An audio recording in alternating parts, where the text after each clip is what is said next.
Masih bersama saya Firza Rizky di Liputan Metropolis. Pemirsa, pemerintah Provinsi Sumatera Selatan akan menyediakan bus mudik gratis 2022 saat mudik Lebaran Idul Fitri tahun 1443 Hijriah ini.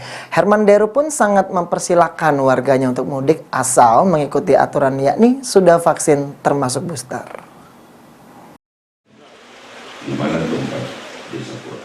Pemerintah Provinsi Sumatera Selatan akan menyediakan bus mudik gratis 2022 saat mudik Lebaran Idul Fitri tahun 1443 Hijriah.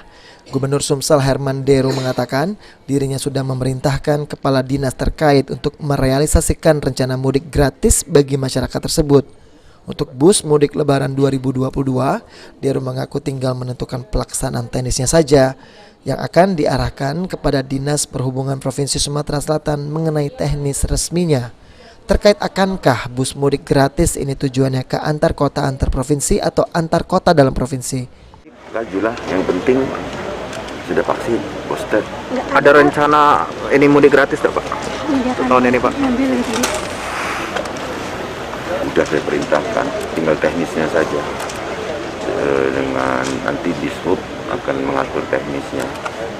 Sebenarnya yang mau kita berikan bantuan gratis itu antar kota, antar provinsi, atau antar kota dalam provinsi. Tinggal lihat teknisnya. Ya. Deru pun sangat mempersilahkan warganya untuk mudik asal mengikuti aturan, yakni sudah vaksin termasuk booster. Okta Alfarizi, PAL TV.